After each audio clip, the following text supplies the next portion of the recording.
When Hurricane Maria devastated Puerto Rico, thousands were displaced, people fleeing the island to get out of the hurricane's path or having to be relocated because they had no food, water, or power. Many of those families ended up right here in our area.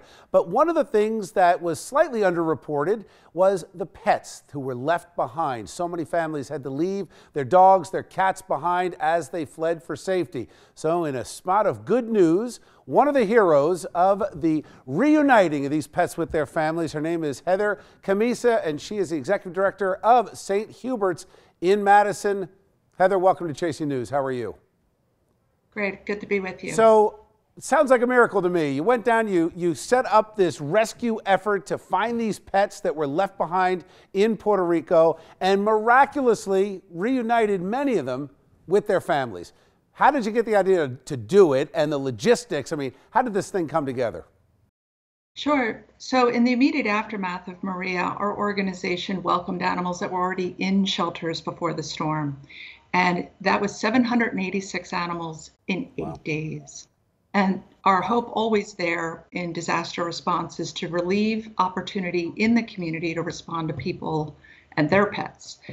And, the situation down there is tough. 20% of the island still doesn't have power. The island of Vieques, who we're working with as well, doesn't have power and it's running completely off generators. So in December, a foundation approached someone who approached us saying, and they don't normally fund animal initiatives. And they said, we want to help these people. This is a terrible story.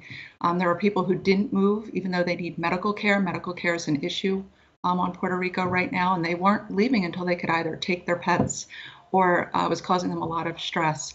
And so we stepped forward.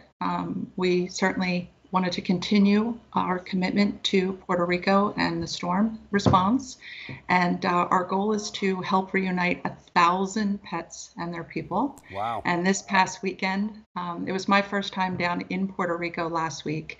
There's a group on the ground down there who's doing so much of the logistics with family, friends, neighbors. How did you coordinate with the families, Heather? I mean, did these animals have chips? I mean, how would you know? Like, hey, describe your dog?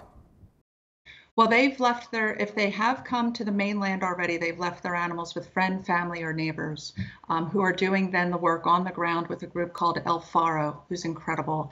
And they are helping them get any necessary vaccines, microchipping, to your point, to make sure that these animals are able to be connected back to their people forevermore. Is there anything that our viewers can do to help out?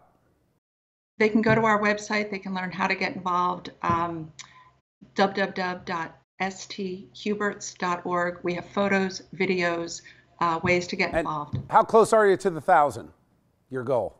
We're only at about 200. Okay. So we've got many more months. A long way to go. Go. Good. Well, good luck. It's a great cause, and we're happy to help. Thank you, Heather. Thank you.